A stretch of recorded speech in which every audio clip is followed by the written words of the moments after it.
But he was like, there's this new thing, this ultrasonic blade. He's like, here's what happens when we use the old bone cutter blade. He just starts obliterating stuff. He's like, this guy sounds like a riot. like, here's Should like we a save balloon. this for recommendations? It pops a balloon. That's your nerve. So if we try and use this in your spine, it'll fuck up your nerves. He's like, but here's this new tool, this ultrasonic blade. It's like this lightsaber. And he's like, see, it doesn't pop the balloon, but it'll fuck up plastic. Just get fucking it. You just say, look at that. It's like, we go in there. Fucking plastic.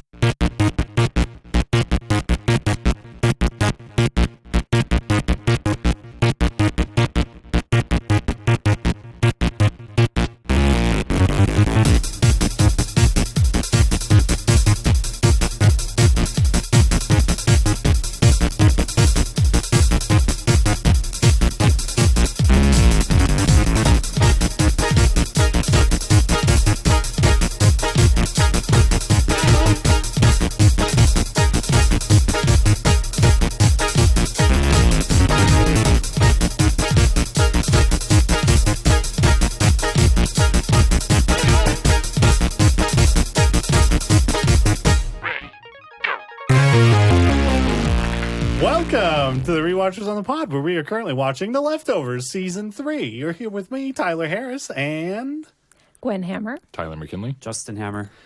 we watched the first 2 episodes of Season 3 of The Leftovers, the final season that we are now in the midst of. And if you want to know everything that has happened, Tyler McKinley was kind enough to write us this summary that I'm now going to read as quickly as possible so that you will be caught up. Here we go.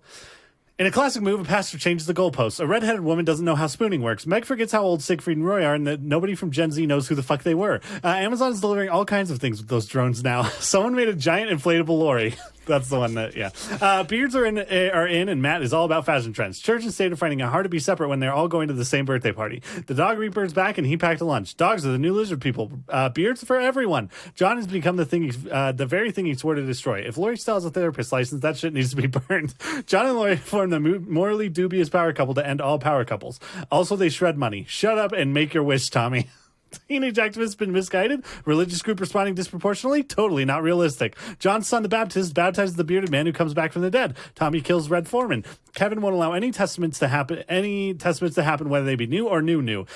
Can't bring us up to burn the Necronomicon 13 days ago. And did we just time jump? Is Nora a clone? Why Australia? Episode 2, Humpty Dumpty had a great fall. All the king's horses and all the king's men are lying about Humpty Dumpty again and again. Marilyn Baker is in it, or Mark Lynn Baker is in it. It's hard to read that so fast. It requires, okay, anyways. Nora meets the often name dropped Mark Lynn Baker. Mark Lynn Baker is clearly running on all cylinders. The Swiss are blasting people with radiation to send them to disappear land. Mark Lynn Baker is 2 degrees from Yale. Mark Lynn Baker wants to take fucking control. Nora is the motherfucking glitch. Christina's reclaimed the Wayne babies and runs a baby compound. Nora prioritizes the Wu-Tang Clan over her own children. This is what is expected of the WTC of the Wu-Tang Clan fan base. Trampoline.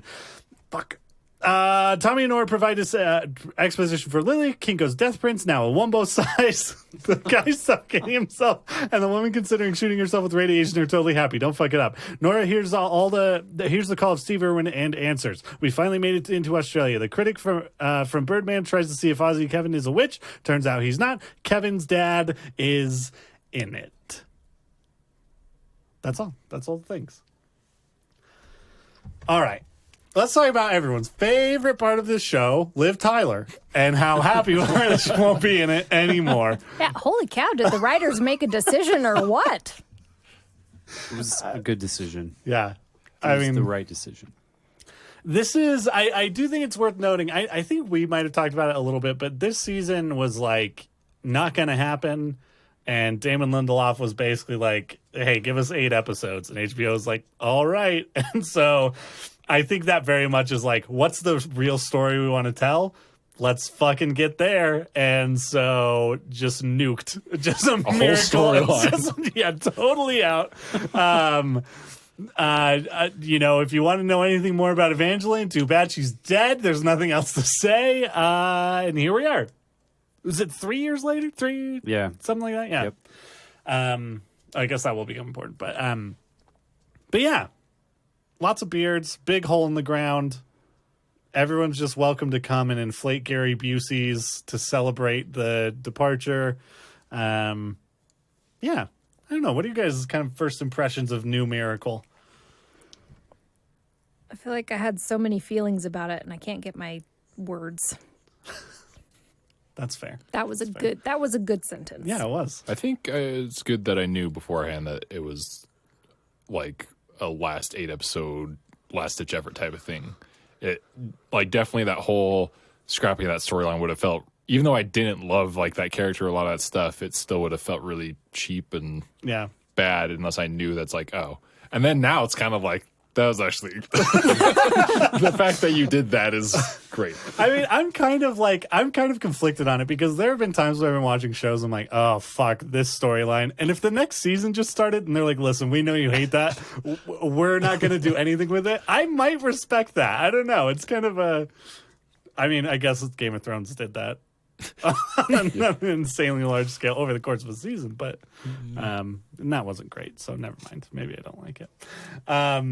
It is kind of the tonal shift, or like, yeah, I feel like the tonal shift that I experienced between season 1 and 2 wasn't there for this one as much. Season 2 and 3, so I feel like I'm back in familiar land with being in Jarden again. So that's nice. Yeah, it's fun. Yeah. I mean, we've talked about this this huge storyline they scrapped.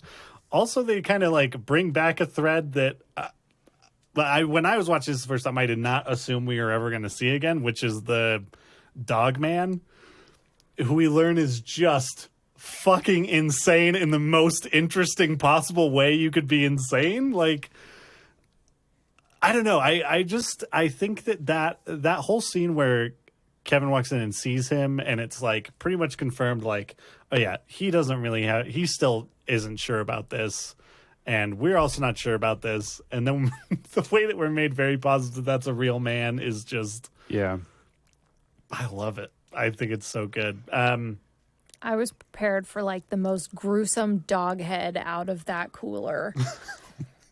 Yeah. This is your mom, Kevin. No one's ever talked about your mom. Isn't that weird? Is that weird, Kevin? Your dad married a dog, Kevin. Your mom's a Doberman. Your dad's in Australia. I thought of a Doberman too. Oh, we've been doing this podcast for too long, apparently. Why Doberman? I don't know. I have no. I honestly, I might be able to pick a Doberman out of the lineup. I don't know dogs or like breeds very well. So, but yeah, I feel like it was a little evident in the first episode that they were like trying to rush things a bit. Just even with just the dialogue, it felt more like we need to make sure this is said, but we don't want to spend time on it. Let's move on. Yeah. So like once again, glad I knew that going in. It made me a lot more forgiving of some of these things, and I really I like these episodes. Yeah, the first episode it's definitely that catch up of like getting you to. It feels like it's getting you to the starting line of the rest of the season, which sometimes isn't as graceful, but I do think a couple of the reveals are really interesting. Like the Lori and John just being together now is like a weird. I don't know. When I first saw it, I was like, 3 years have passed. I guess like this shit just happens. And like tons of characters are waiting. I mean, well, not tons of characters, but I mean, I look at John and like he's obviously had this huge transformation, which kind of makes sense with the things he saw in the last episode of last season. But then also the whole them writing a Bible about Kevin. It's just great. I did want to ask the question: have any of you ever written a Bible about any of your friends? And if so, was it good? Justin's probably the most likely candidate here. Not yet. Just waiting for that perfect candidate. Yeah. That mean, makes sense. That's why I've been recording what he says in his sleep. Oh, I see. Oh, so Justin's been looking for the Messiah, and all he had to do was look inwards. Isn't there a name for that? Like people who like prophesy in their sleep? Isn't there a name for that? Okay, guess not. somnambulation. I've asked Is the that That's what what- you're? that's what I I think was that's gonna just go sleepwalking, Yeah, right? I think That's just walking. Okay, I thought that might be it, and so then I was like, "What's the fucking root for talking?" Somnambudiction. Nope. Somnambudic. He's somnambudicting. Do not interrupt him. Somnambudic is just another name for Morningwood.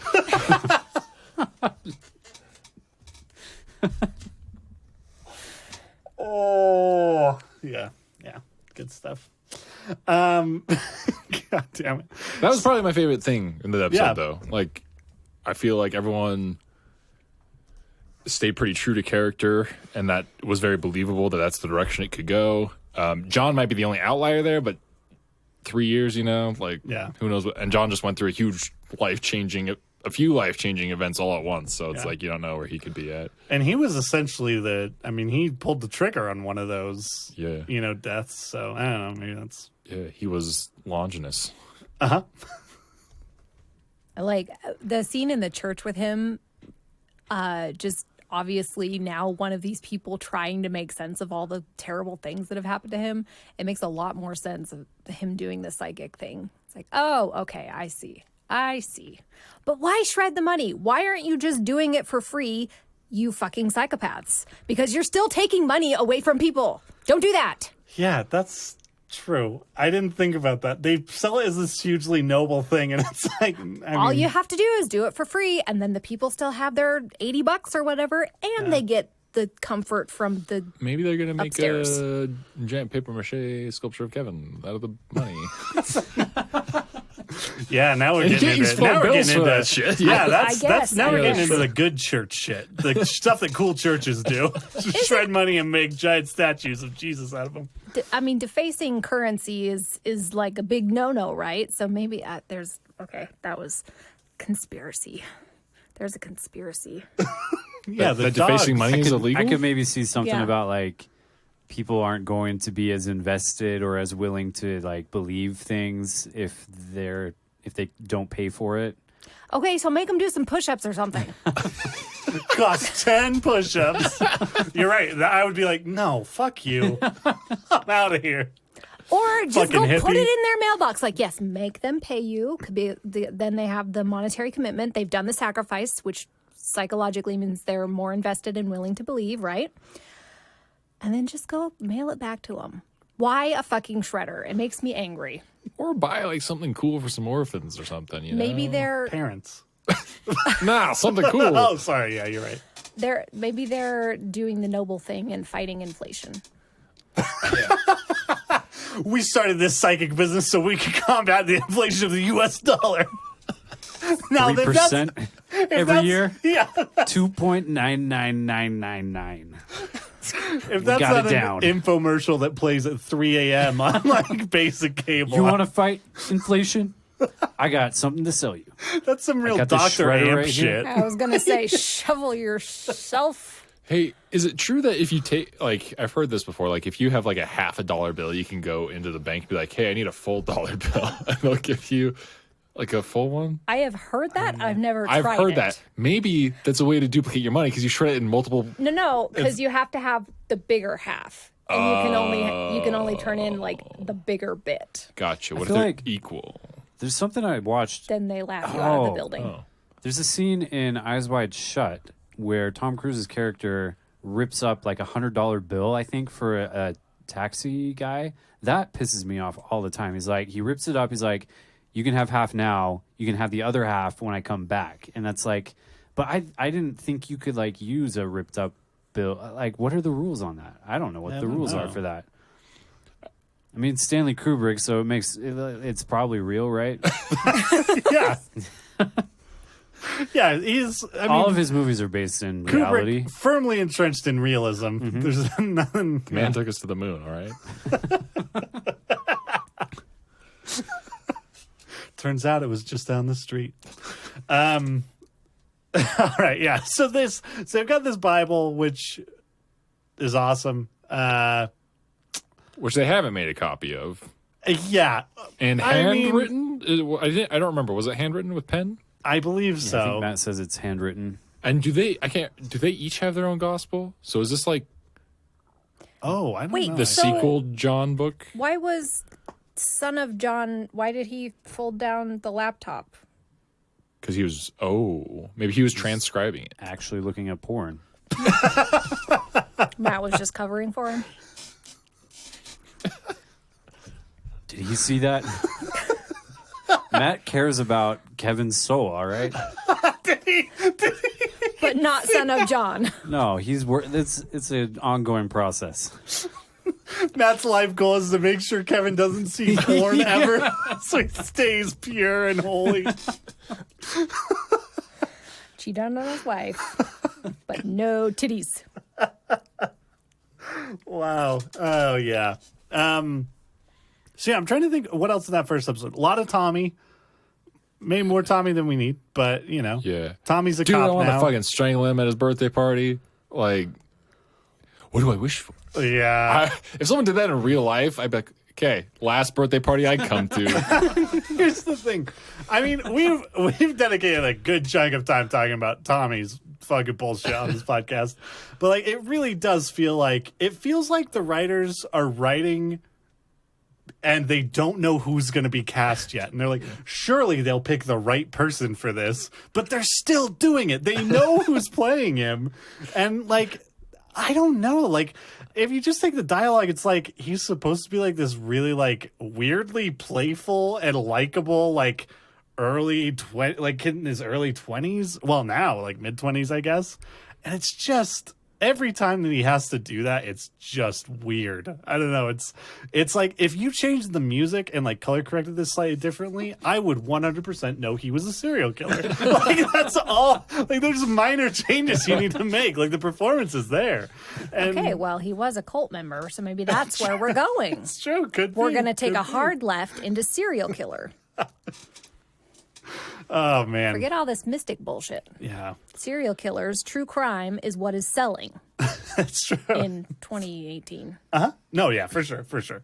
That's like I feel like that was like the apex. Yeah. Yeah, actually, yeah. Yeah. Anyways, so that stuff like whatever. I mean, he kills Dogman, right? He does kill the dog man. So that's cool. And he kind of tells Tommy about killing his inner demon.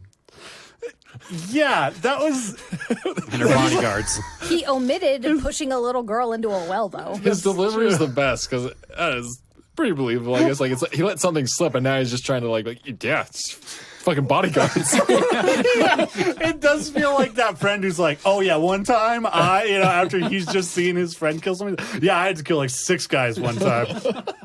If you think you're fucked up, ooh. Go to therapy. Yeah. Yeah, do brain people count? Like, I don't know.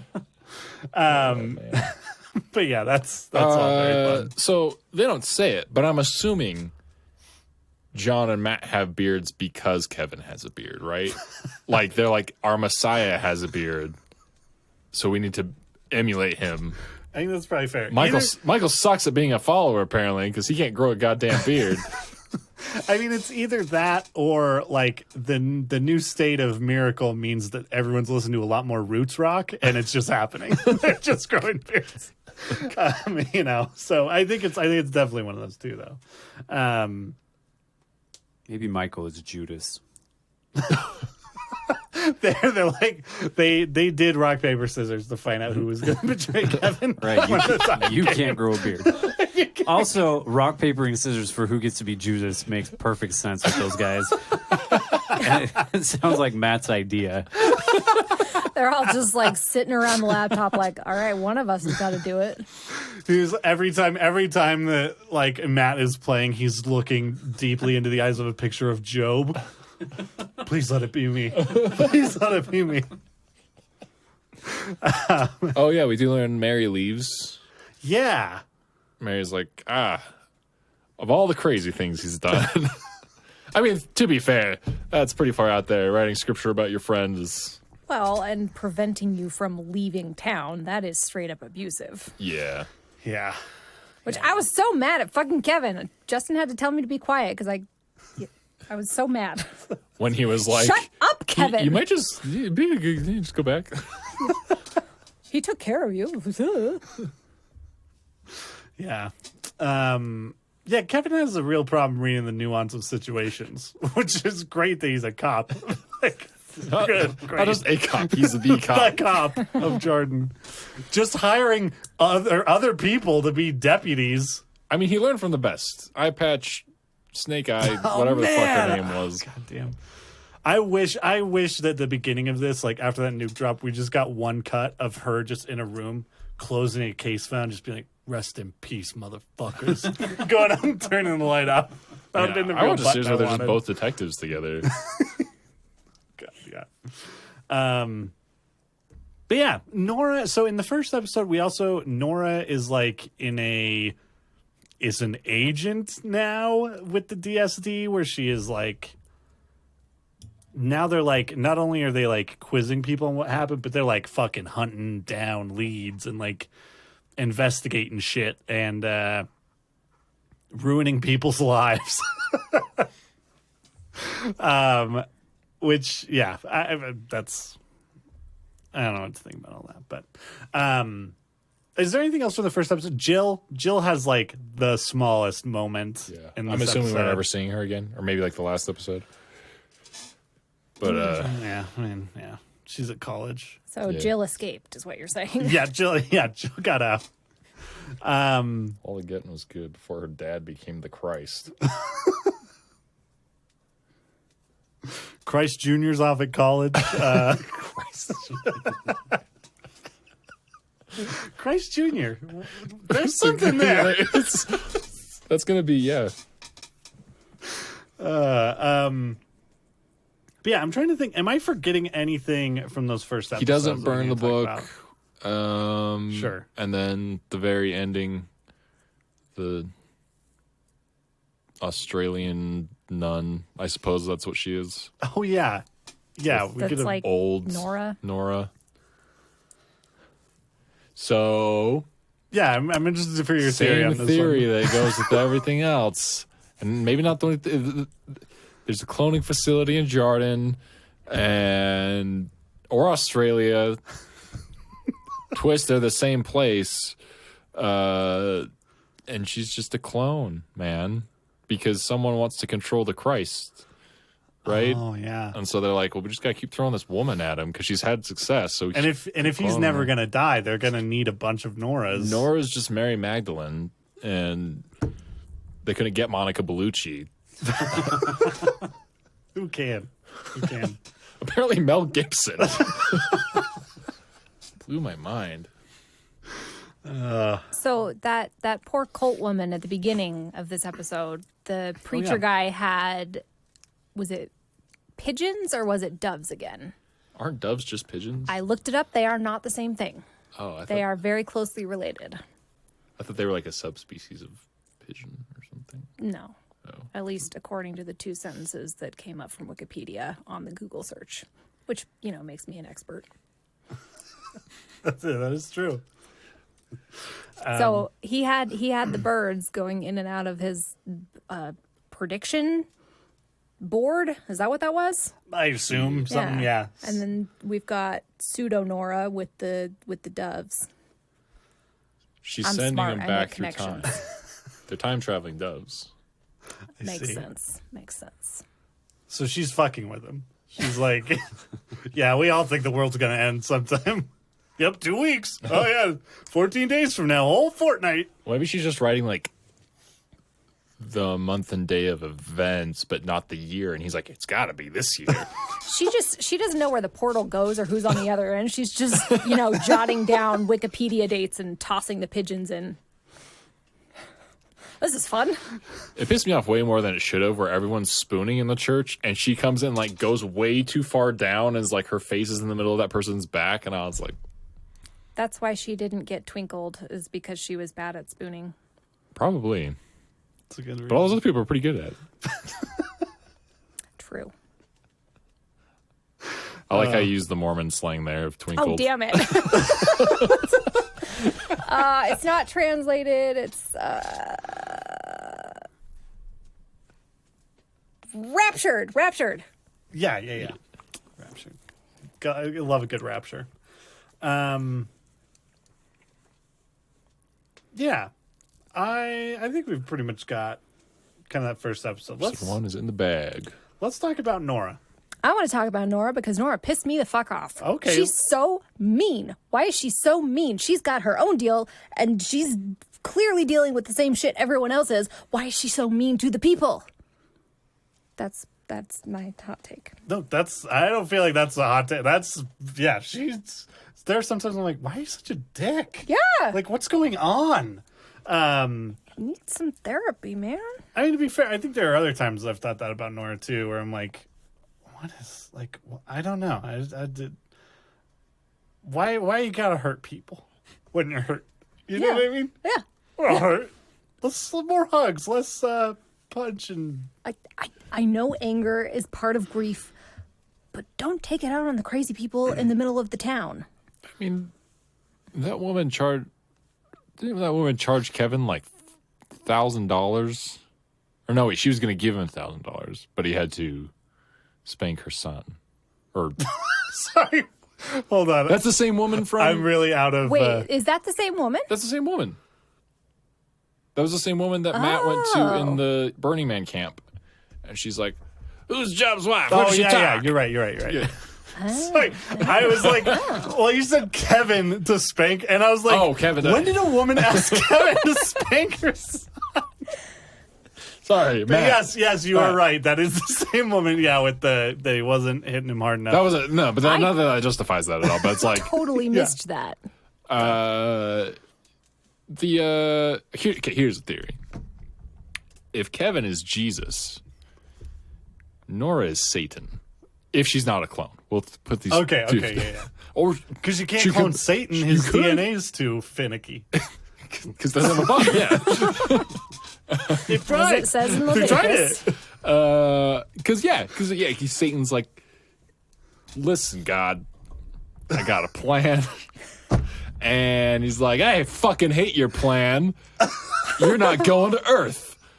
And he's like, well, fuck. Now I'm miserable. Gonna make everyone else miserable too. And that's all this theory is based on. It's her misery causing other people misery.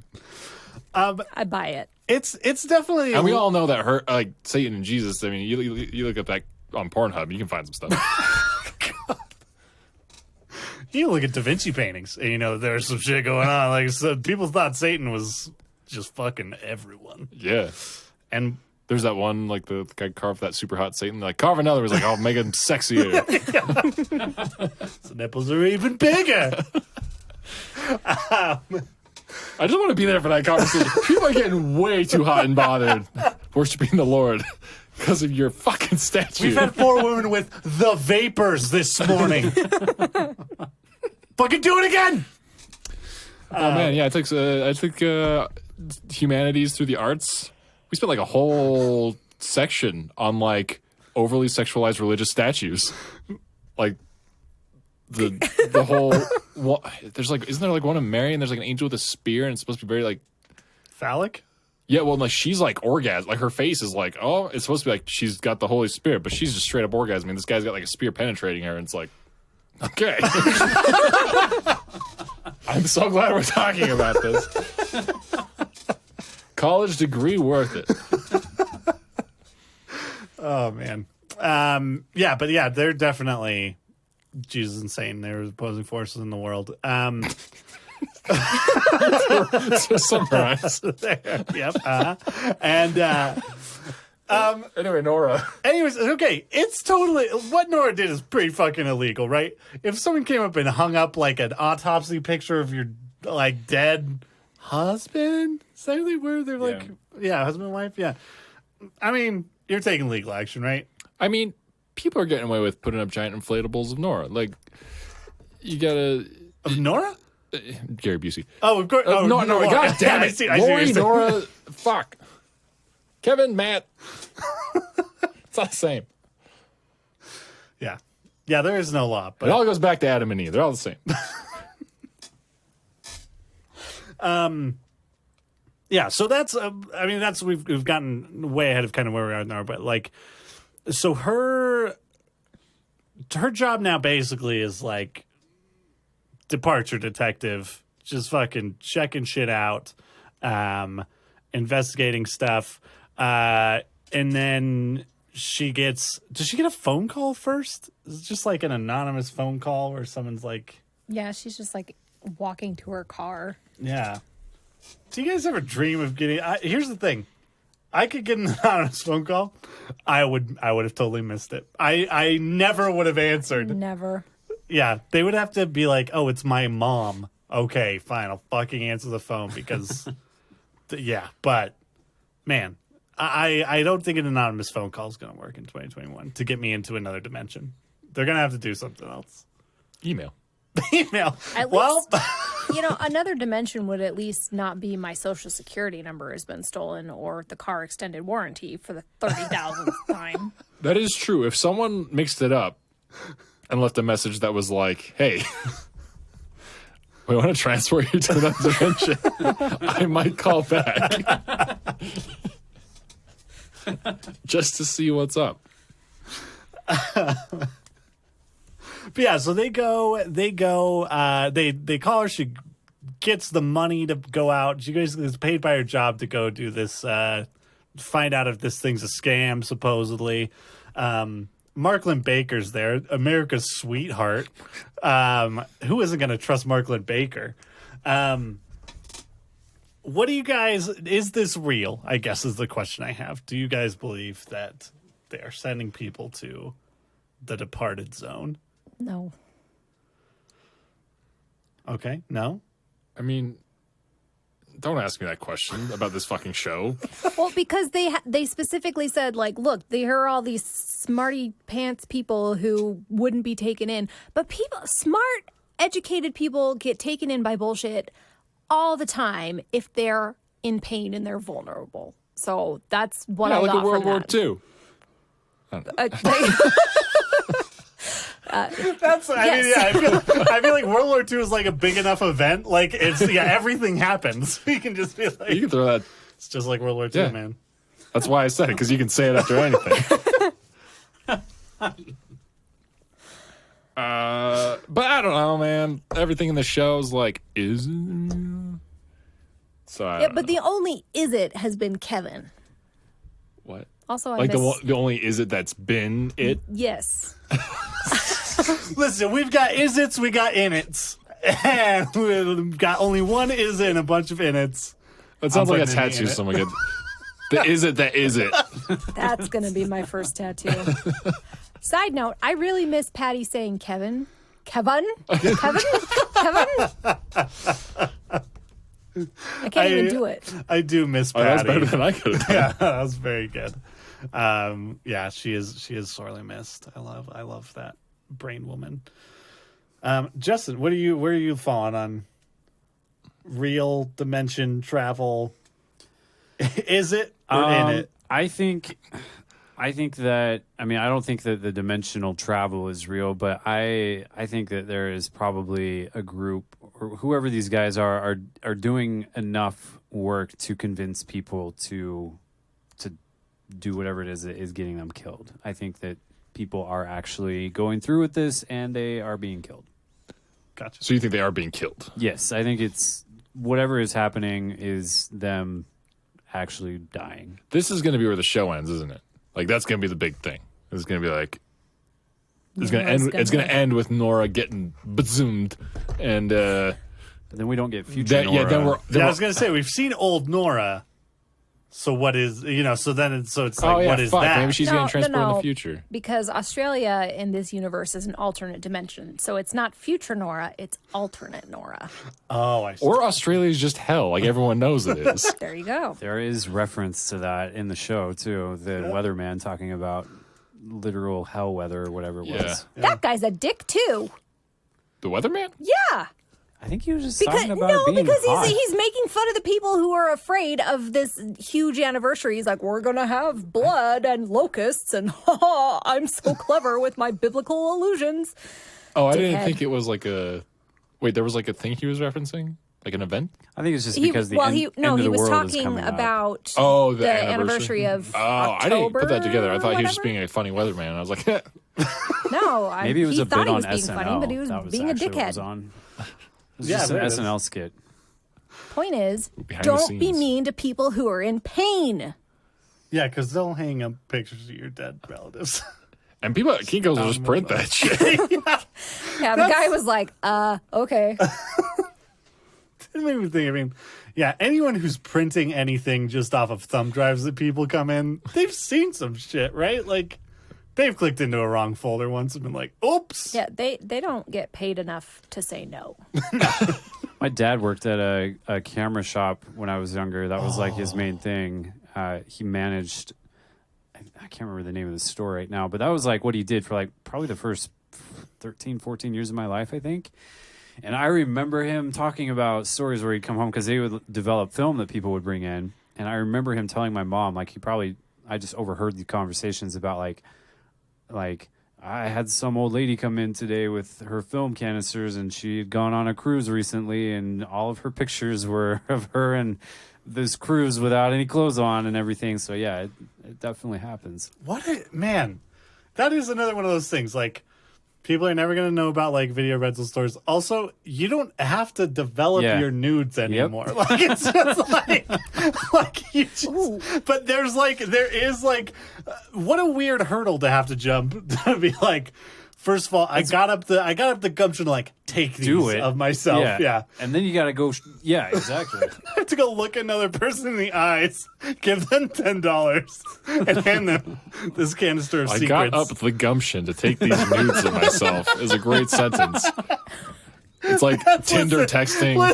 Look, I got up the gumption to take this dick pic. That made me more telling Would you about, like a gander? That made me more telling about my relationship to the idea of taking nudes of myself than anything.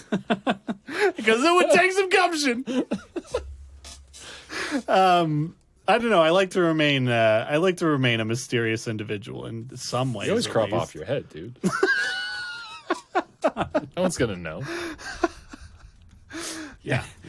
While you're developing those, can you just like cut off the tops of all of my pictures for me? You guys have like one of those slicer things, right? Do them all at once.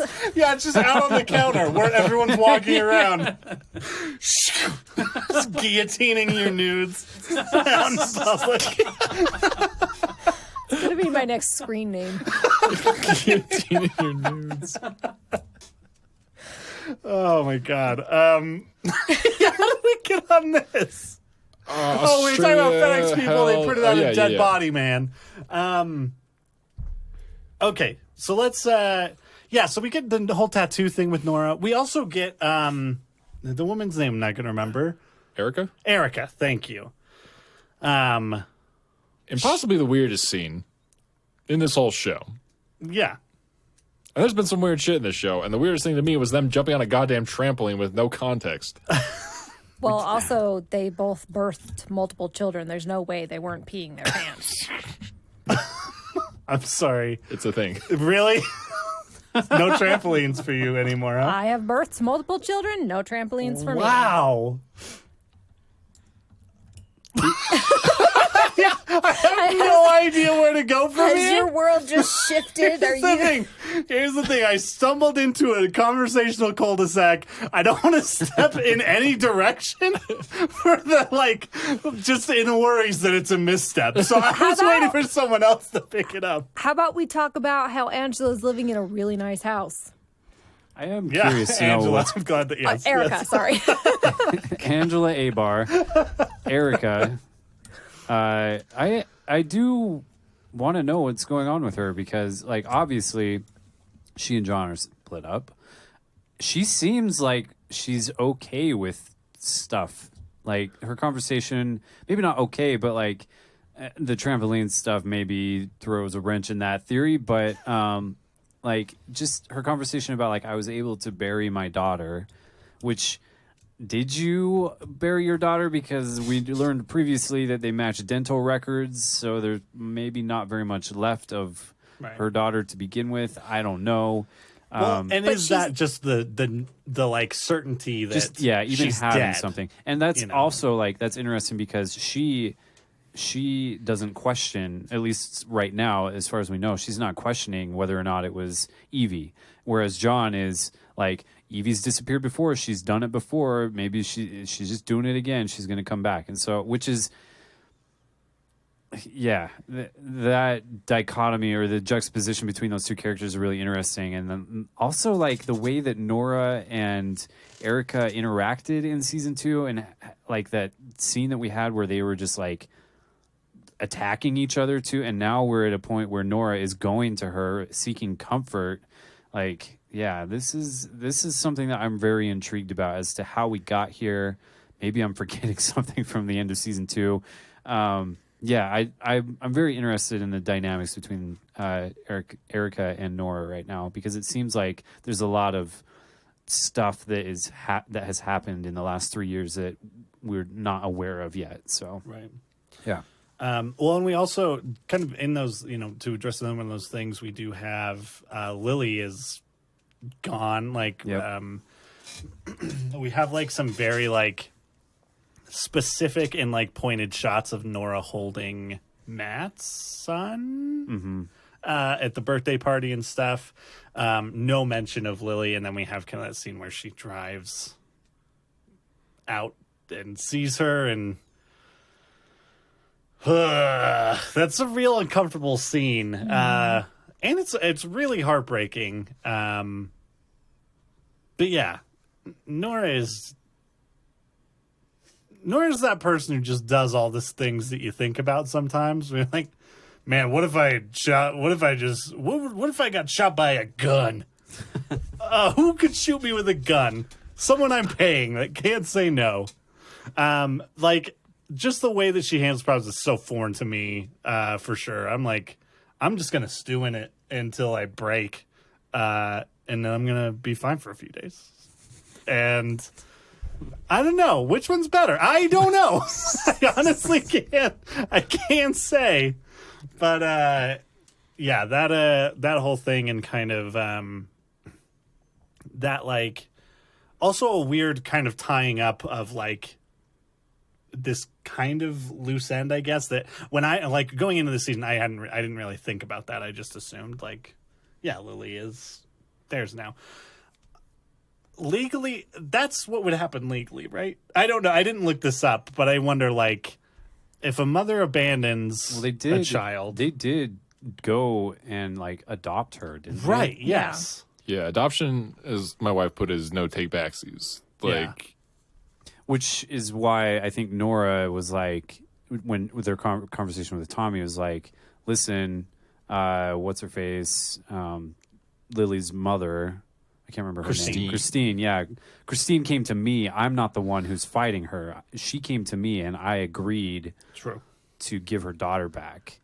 Which, yeah, even though they had actually adopted I don't even know how that works once you do adopt a child. Once you have custody of a child, it's another in a you can just be like, relinquish. No, there's no problems here. I just want to give them. Yeah. Like, legally, I don't know how that works.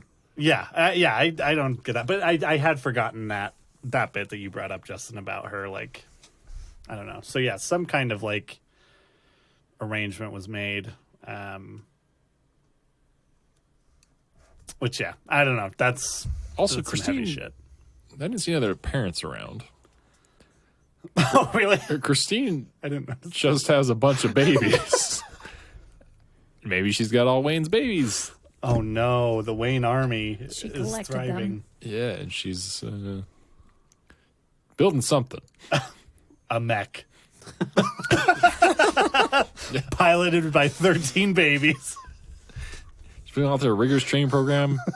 90% of them will die, but the remaining ones are going to be able to pilot the giant robots because they've been chosen.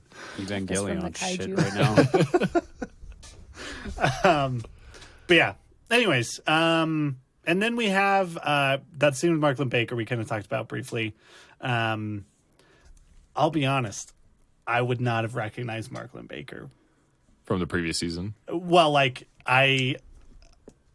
Perfect Strangers that's a was real before show, my yeah. time. Yeah, like if someone had told me like, yeah, Mark Baker's in that show, I'd be like, oh, and then I would have IMDb'd him, and I'd be like, I have no idea who this is. Yeah. Like I definitely before my time. Not by much, I don't think, but like, so I think that there's some of those references that it may hit harder with people who have like watched that and kind of that recurring like, because Perfect Strangers was on at the mental hospital and stuff when they went there. It's like, I think all that stuff, I don't know if all that stuff like hits a little closer to home for people, but I think he's delightful. I think it's like, from what I've seen of Perfect Strangers, this is very different for him, so that's cool. But yeah, so we have that, and then Nora decides to go to Australia, and Kevin is hankering for a vacay as well, finding out that his friend's name is True Messiah. What better place to get that load off your chest than Australia, where they are looking for Kevins and drowning them in pools using seesaws. Oh, man. What a delightful... Did witch hunts make it? Like, did that craze make it to Australia? Like, I see. If That's a hell They of were a lot just of- like we're still trying to survive and like I mean, well, yeah. What was Australia's just history at that point? like Aboriginal land, probably like the Well, natives was it a prison to- colony yet? I don't think it was I don't think colonized so. at that point yet. Oh, I don't think okay. that was till a little bit later. I don't know, though. Okay, then never mind. I thought it had been I colonized mean, at that point. like if I had to guess, like if you would ask me and I'm like forced to answer right now, I'd be like, the witches were probably sent to Australia. Like that was the destination of said hunt. The, you know, I mean, when the way to test them is to do exactly what they did. right. God, that was fucked up. Also, they didn't the lady say, "I'll see you in 2 minutes." Oh, I think I so. feel like she yeah. said specifically 2 minutes, and I was wondering, like, I wonder if I could survive for 2 minutes. That's how I felt going into the MRI. I could do two. The longest I've ever held my breath on my own and timed it was 1 minute and 45 seconds. So you would probably make it. You might pass out. I might, yeah. Can you drown in 15 seconds? Like pretend to drown. Also, your heart rate's going to be elevated because you're like tied down. So that's a big yeah, thing. that's true. Yeah, I don't know. Then you would be the Messiah, though. So this is all going through your head when you're in the water. Small price these to are pay, the, these are Justin. the things that I think about when I'm falling asleep. Is like if I'm ever tied up, how long? Like, and they're like, we're gonna throw you in the lake. We'll come and get you in 2 minutes. Like these are the life or death situations that I think about. So I got to prep. Yeah. I got to start practicing holding my breath. As a kid, did you ever, like, in movies where they have to, like, hold their breath underwater or anything, did you try holding Do it your at the breath? same time. Yeah, I did all the time in Star Wars at the beginning of episode 1 when they like, put the gas in. I'm like, man, gonna go for it this time. Gonna make it. I will say, the way that is all set up, this show goes out of its way to be like, listen, this guy's gonna die, but no, who cares? Yeah, this guy's an Who asshole in case we cares? didn't make it clear. Yeah, it's like we don't want this death to carry any weight at all. So he fucking sucks. The worst part about this show is there's times when, like, this character's a good example. Like, when he first comes in and the guy's leaving, he's like, what are you doing? I'm like, yeah, what are you doing? You're the police. You can't just leave your shift early. I'm with this guy. And then the scene completely turns. I'm like, fuck, I'm with this guy. Yeah. Did we see those ladies before? I feel like was there a scene in episode or in season 2 somewhere of ladies in a car, old ladies in a Oh. car? Are you talking about in season That was one? season Season one. one? Yeah. Were they the same ladies? I don't think they were think old. so. Were they? Um. Not Australian either. Yeah, I don't know. Okay. That would be worth me looking back at though, just to see. But I don't think so. I will say there are some people in the International Assassin episode of season 2 that are in that episode, but we have yet to meet, like in the real world, I guess. Okay. So yeah, I don't know. I didn't watch closely enough this time to see if they were in that. But yeah, anyways, I think that scene's really, I love the image of just 4 old, like, Australian bush women on fucking horses in the middle of the night. Justin insists that I'm going to outlive him. So if that happens, I'm going to Australia to join an old lady gang. I mean, apparently it's a thing because Mad Max has them too, and they're in Australia. It's true. It's true. What else am I going to do with my life at that point? Yeah. There's I can be the dart gun one. The dart gun? Mm-hmm. A Stephen King reference I'm missing? No, there was a lady with the dart gun. that shoots the Oh, car. dart gun. Yeah. I thought you said dark gun. Dark gun lady. Stephen King reference, yeah. How is Dark Gun not an Xbox 360 game? How did they miss that obvious combination of words for some grimdark bullshit? So we do have this, obviously convergence of things is going to happen in Australia at some point, whatever that is. But yeah, I don't know. Any other thoughts on that second episode of Leftovers this week? I think we've kind of hit everything. I am interested just to see how the pace goes through this because we only have 8 episodes. We got six episodes left, so I expect things are going to be coming fast and heavy and hard, probably. Yeah. Probably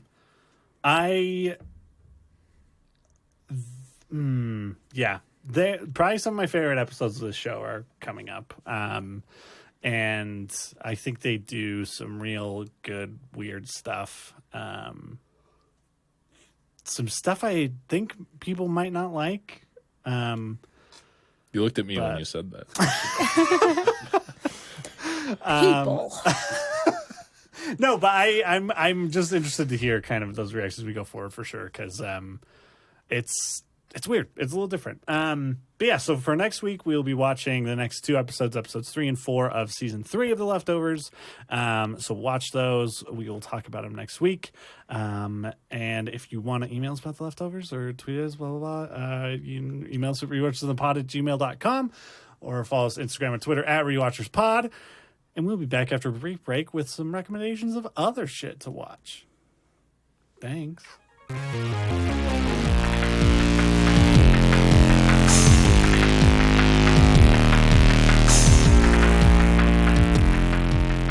Welcome back to the recommendation section of the podcast where we talk about other stuff that we've been watching, reading, all that good shit. I am going to go ahead and start us off this week. I went to another movie this week just because I can. And guess what? Movie theaters are still empty, which is kind of fucking awesome. But I went and saw... Fast 9. No, I did not. I'm sorry. I haven't made the Fast 9 yet. I keep telling myself I'm going to get caught up on the other 8 that I also have not seen. You haven't seen any of them? No. I haven't seen any of them all the way through. We just got our next podcast idea. Oh, God. Oh, man. If we did that when Mitchell was... Yeah, he'd be mad. Mitchell would lose his mind. Anyways, so I went and saw the latest video game adaptation, Werewolves Within. Oh, yeah. Yeah, it's an adaptation of a I forgot that was a video game. Yeah. That's based on a video game? Which is, because Werewolves Within is a VR version of Werewolf that Ubisoft released. But it's just Werewolf. The social deduction game where you find out which of your friends are assholes because they suggested you play werewolf. Just kidding. Is this like Secret Hitler? That Yes, game? sort of. Okay. It's like, I don't know which predates which, if it was like Werewolf and then Mafia. Like Mafia was the first one I ever played. But I think Werewolf might be the birther of all that. Anyways, I only have experience playing with theater people who are the worst people. Also the only people that listen to Yeah, our also the only podcast. people. But trust me, if they never mind. Anyways, Werewolves Within pretty good. It's like a decent like horror comedy starring Richardson from if you've watched I Think You Should Leave and Detroiters. He plays like this park ranger who moves to this small town. Turns out there's werewolves and no one knows who they are. But it's fun. It's like it's a decent little horror comedy that made me laugh quite a few times and is pretty good. And short, it's like 80 minutes, which is perfect. It looked like it was pretty self-aware. Is that the case? Yeah. It's pretty self-aware. Also, like all the characters are in it. I will say it's interesting. This movie does seem like it's supposed to come out probably around the time the band started.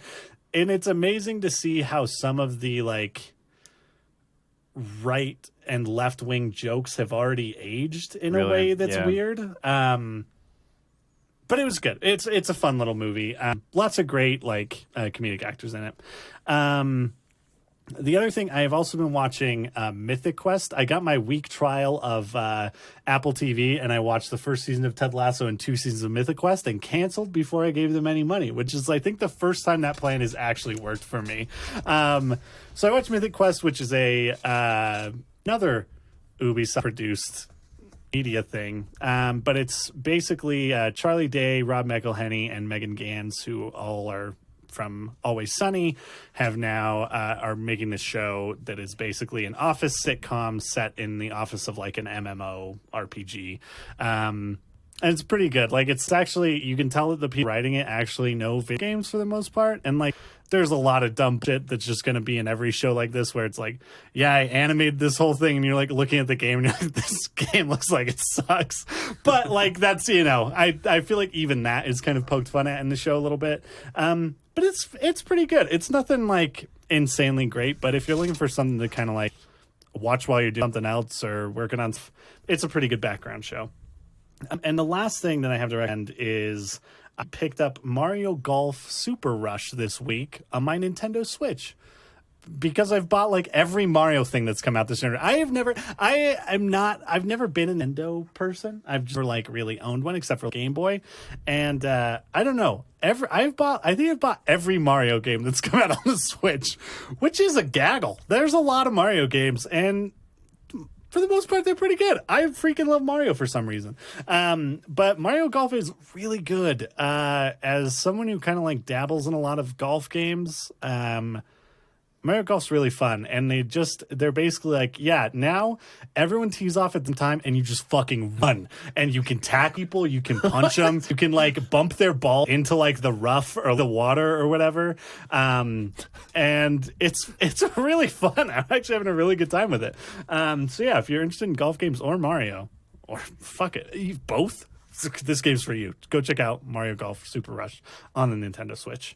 Gwen, what'd you have to recommend for us? Justin, can I have my phone?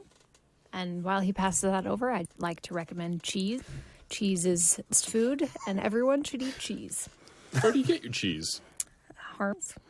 What flavor yet? Don't even come at me with your cheese. Justin, what was the Mexican one we bought? Cotija? Yeah, that one. I don't know. Oh, it's not even like fancy cheese. Just like, No, I'm talking like cheddar, man. Cheddar is the shit. I mean, we will buy fancy cheeses, but Yes, but just like cheddar. there was a while where Harmon was getting like pretty uppity with their cheese. Like there was like parent descriptions about where the cheese comes. Like, this one's sat in a cave for 9 years. I'm like, that sounds healthy. I mean, they're still pretty uppity about their cheese. Their whole thing is, we are the fancy grocery store. Shop here, you're better than everyone else. Oh, that's why I feel better than everyone. That's, They make okay, me yeah. they make me feel it. Oh no. Scroll. Okay, so I finished Hyperion Falls, which is the second book in the Hyperion Cantos. Turns out it's more 2 duologies rather than 4 books altogether. And it wrapped up the story of Hyperion pretty well. So I had beef with the first book because it like didn't really end, and yeah. So this wrapped up the mysteries pretty well. Was pretty satisfied, except for one part that I like went on Goodreads and asked a question because I was so confused, because there was a vagina with teeth, and like you find out. All. Sorry, go ahead. As the only one on the podcast, I've got to keep bringing these things up. Okay.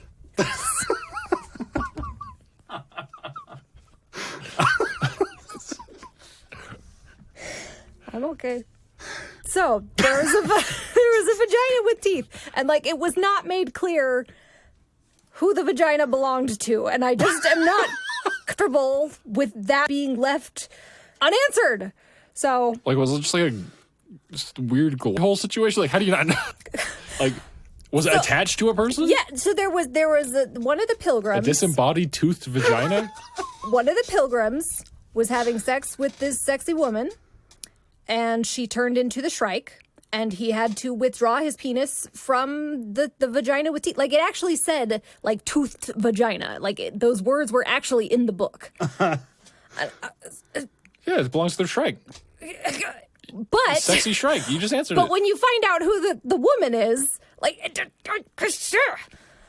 So does it belong to the woman or the Shrike? exactly. So I don't know. What did Goodreads tell you? So wait. They have no one's answered yet. When he pulled Fair. out, was it in Shrike form yet? Yes, Okay, then it's the Shrike's vagina.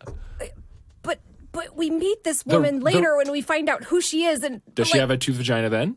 I don't think so. We don't see her. All vagina we at know that is she point, buys but- a cheeseburger and puts it under her dress. We don't know what happens to it or why she did that. I don't know. I don't know where that came from. I'm so sorry. Visual. I thought you were referencing that horror movie with the other toothed vagina. Well, yeah, I don't Yeah. think that's a scene in that, though. I don't think that she eats a hamburger with it. No, the dog Which eats is the a penis. missed opportunity. Yeah. Oh, yeah. God, yeah. Okay. Anyways, sorry. Anyways, that's no. Goodreads has not answered, and I don't know, and it made me angry. But otherwise, it was a good book. So I started the next one, and so far it's fun, and it seemed like it was going to go in a direction of.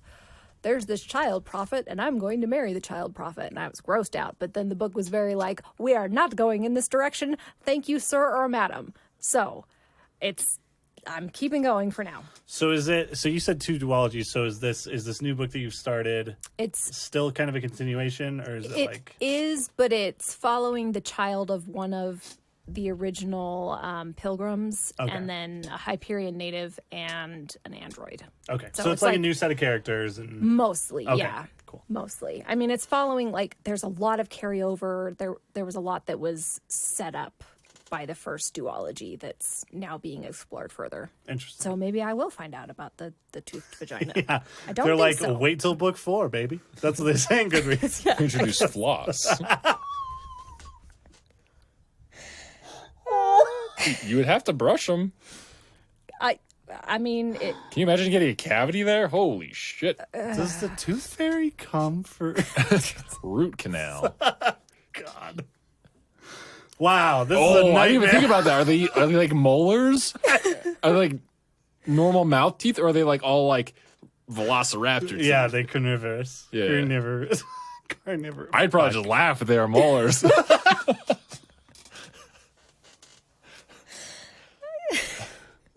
Damn it. Why did you do this, Gwen? look, that whole bit, this book was weird, but like that was the weirdest bit. So I walked away from American Gods. I persevered through this. Just Good stuff. okay. Something completely different. The Bible. What? I said the Bible. So that's not that different. People are Well- pulling out on that all the time. They do talk about the Bible in this. Yes. So it's a video essay by Hello Future Me called You're Wrong About Cyberpunk 2077, An Overdue Critique. And I'm not going to talk about spoilers for Justin. Are you over there? Oh, who has not played. I watched the whole thing because I'm not going to play it and I don't care. But it was, so the title is very hyperbolic and got to get the clicks. But it, this guy, Tim, goes through a critique of 2077 and like where it fulfills its goals in theme and where it largely falls short. But more than that, it talks about just cyberpunk in general. And he read like 1 million books and played a ton of games. He read 11 books, watched 4 films, analyzed 2 poems, and played 3 games for this. And it just like, I loved this video essay so much. I watched it twice, and it just like, it's nothing revolutionary, just talking about cyberpunk and religion and death and what it means to be a moral person in a world where capitalism has gone crazy. And I really liked it. Burning question. Yes. Who's writing cyberpunk poetry? Well, and where do I find it? I think it wasn't cyberpunk poetry. I think it was, oh yes, the love song of Alfred J. Prufrock, which comes up in Cyberpunk 2077. Gotcha. I was like, damn. I mean, but Someone's got an itch market. 'Cause it's got, I Be the bet change you you it's a want in thing. the world. I'm on it. Yeah. But yeah, I really liked it, and it's 2 hours, but And it's Hello Future Me. Hello Is that Future the Me. YouTube channel? Yeah, and he does a lot of long form essays, and he's really great. I was introduced to him right after the big battle, the third episode of season 8 of Game of Thrones that sucked so bad. He hated it so much he like rewrote it, and I liked his version a lot better than the actual thing. So yeah, he's really great. And then last we watched Raya and the Last Dragon on Disney Plus, and it was formulaic and very sweet. Good. Yeah. Good. All right. Cool. No, I'm gonna tack on. Not that I talked about it too much last week, but I'm gonna tack on. So I watched Evangelion, right? And this week when I couldn't sleep, I was like, well, I need to do this at some point. Might as well do it now. So I started looking up like people trying to explain that shit, and it's very informative. There's a lot more like established philosophy that it references than because I don't bother studying philosophy because I fucking hate it. Because it's like, yeah, we've all thought of this shit. You just wrote it down first. Isn't that what's fun about philosophy? Yeah, it should be. It should be fun, but people just, I'm yelling right now. People just start yelling, and I don't like it, and it's very pretentious. Even though I love that shit, I also hate that shit. So it's like, I don't know. I don't get into philosophy, so I don't like know a lot of this. Like, I know very surface level, and so he was bringing up stuff. I was like, oh, so a lot of things that didn't make sense to me as far as like choices, not necessarily like things happening. I came away from that night appreciating a lot more about what that show is and some of the choices it did make. I think there's this weird gray area of like, it uses anime tropes in a way to kind of tear not to be a commentary on the anime tropes, but it uses the anime tropes to subvert itself to make analysis on religious context or philosophical context, which I thought was interesting. There's some problematic things in there that I'm like, is that intentional? And are we supposed to hate everyone in this because of these things? Or is this, because I know there's fans of this show that like that shit and are gross. Anyway, I just gonna say I have a better opinion of the show, and I've got a lot of like, it's made me want to do more research into things. I spent a whole lot of time reading about the Kabbalah and everything and shit, because that's a huge thing at the end. Yeah. And So you like it more now? I do like it more now, and I think I will like it even more the more I look into, because there's a lot. I still have the problems with like a lot of like the filmography stuff, like some of the pacing and stuff, but that could be chalked up to the fact that this guy had a lot of ideas, only so much time to cram them all in. So yeah, if you haven't watched it yet and you're really into, if you want something that's like kind of a mind fuck and will push you to do more, like you have to want to do something besides watch something. Like you want to watch it, go do research, and then probably watch it again, because I'm already like, maybe I want to watch it again after I learn more. So anyway, I'm done. Gotcha. Cool. Justin, what did you have for us this week? So I watched the first 12 episodes of Evangelion. Fuck. You watched 12 of them that quick. I've watched 12 episodes, yeah. And I think I'm right now getting to the point where things are like starting to not be monster of the week like what you said last week, or maybe a couple episodes past that. Like there's been some weird stuff that has happened recently that like I just watched. One of the most recent episodes I watched was kind of like a recap of everything that I've seen so far, but done in like a very like, it's a recap episode, but it's done from a different perspective of like, yeah, I don't want to spoil anything, but yes, and there's things going on around what I've experienced so far that like so far I'm like just trying to figure out I don't know, like just the story in and of itself, like what's happening in the world is interesting right now. Yeah, I'm doing this because like your recommendation last week intrigued me a lot, and so like I jumped into it this week, and yeah, like I don't think I'd stick with it if you hadn't recommended it, because like it feels very Monster of the Week to begin with, but like once you get through that, and now kind of where I am in the middle of the season, there's more stuff that's happening. Like there's this one part of an episode where like stuff is going on that you haven't seen in any other episode before, with like one of the pilots, I guess. You see some stuff and hear her voice talking about things, and it's like, where is this coming from? Why is this here? Like, I thought we were doing something else with the show. But yeah, so I'm just like prepping myself for all of this because I want to find out why you're talking about it so much. So I'll finish it this week. Like, for sure I'll finish it. So I mean, that's definitely where I was. Like, I don't think I had enough people in fear of spoiling it tell me enough about it that it took me a long time to get to where you're at. Yeah. But yeah, you're right at the part where it starts to, yeah, I would say, get good. Mm-hmm. But then once it's done, you're like, oh, they needed those first 12, even though it's kind of a slog. Yeah. Yeah. That's basically it for me this week, other than just kind of the regular, normal life stuff I've been doing. So yeah, Cool. That's about it. All right. Awesome. Well, we will be back next week. Episodes 3 and 4 of season 3 of The Leftovers. We've only got 6 episodes left till the end of the show, so that's exciting. But yeah, you've been here with me, Tyler Harris, and Gwen Hammer. Tyler McKinley. Justin Hammer. see you later.